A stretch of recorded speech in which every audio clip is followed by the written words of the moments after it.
Good morning everyone. Welcome on my YouTube channel Medico Junction.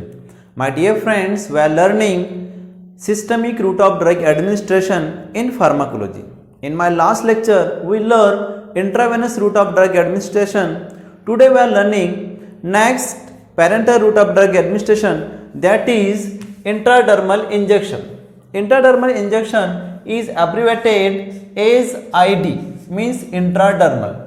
When we administer the drug through the intradermal injection, there should be 5 to 10 degrees angle of needle with the body skins. Intradermal injection is a superficial injection of a substance into the dermis, and dermis is present in between the epidermis and hypodermis of the skin.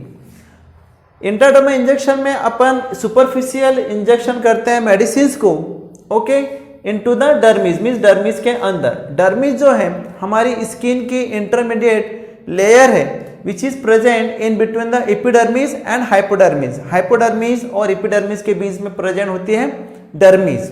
Okay, this intradermal injection is rarely use as compared to intramuscular injection and subcutaneous injection. ये जो intradermal injection होता है बहुत rarely, कभी कभार ही इसका special purpose के लिए इसको यूज किया जाता है. बहुत कम यूज होता है as compare to intramuscular injection या फिर सबक्यूटेनियस इंजेक्शन के कंपेरिजन में. Due to the complex use, this intradermal injection is administered for specific purpose only. Okay, इसलिए जो इसका यूज है इंट्राडर्मल इंजेक्शन का बहुत कम होता है, रेयर होता है, ओनली स्पेसिफिक पर्पजेस के लिए होता है. For example diagnostic purpose, vaccination and therapeutic purpose. Okay, now the first use of intradermal injection, that is the diagnostic purpose, means tuberculosis test. We diagnose the tuberculosis by the use of intradermal injection. Tuberculosis का अपन diagnosis करते हैं by the help of intradermal injection administer करने के बाद में. And sensitivity test, sensitivity test के लिए भी जो होता है तो इंट्राडर्मल इंजेक्शन का यूज किया जाता है. For example xylocaine test.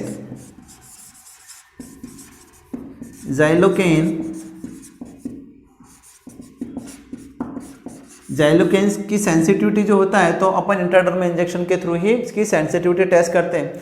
Another drugs sensitivity to the skin is also diagnosed by the use of intradermal injections. ठीक है, मीन्स ड्रग की जो सेंसिटिविटी होती है उसको भी अपन इस इंट्राडर्मल इंजेक्शन की हेल्प से ही डायग्नोज करते हैं.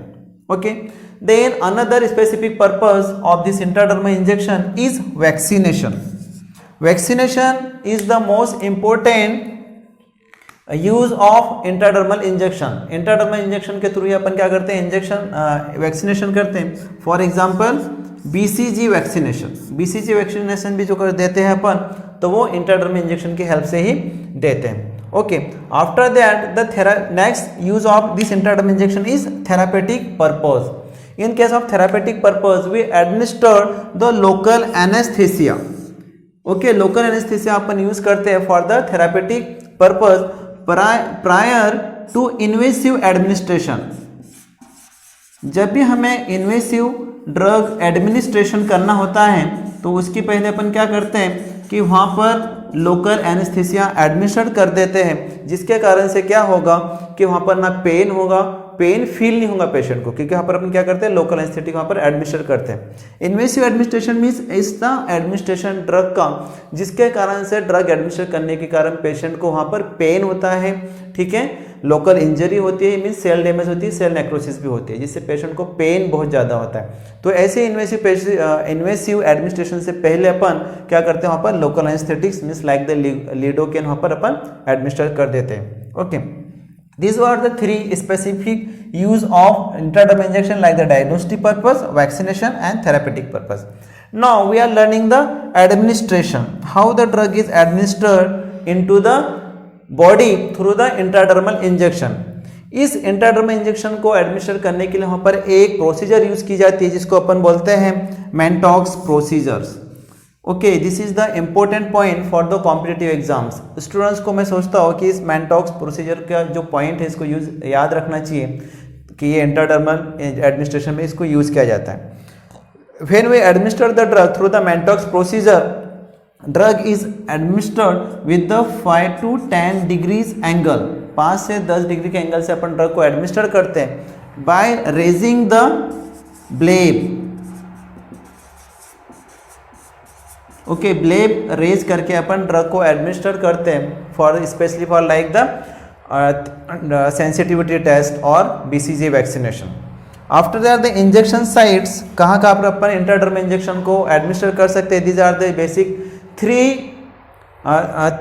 Sites where the intradermal injection can be administered. इस पिक्चर से भी आपको क्लियर होगा, like the inner surface of four arm, this is our forearm, this is the anatomical position. तो इस इनर सरफेस के ऊपर अपन क्या करते हैं, इंट्राडर्मल इंजेक्शन को एडमिनिस्टर करते हैं। देन अपर चेस्ट, पिक्चर्स में आपको क्लियर हो जाएगा कि अपर चेस्ट में अपन ड्रग को कैसे एडमिनिस्टर करते हैं, intradermal injection. And next one is the upper back under the shoulder blade, पीछे की साइड में अपर एरिया में शोल्डर ब्लेड के अंडर में, ठीक है। Shoulder blade in the sense हमारी जो बोन है शोल्डर की, दैट इज द स्केपुला, जो बैक साइड में होती है स्केपुला, उसके अंडर में अपन यहाँ पर इंट्राडर्मल इंजेक्शन को एडमिनिस्टर करते हैं।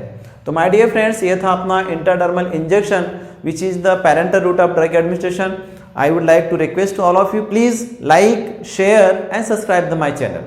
Thank you.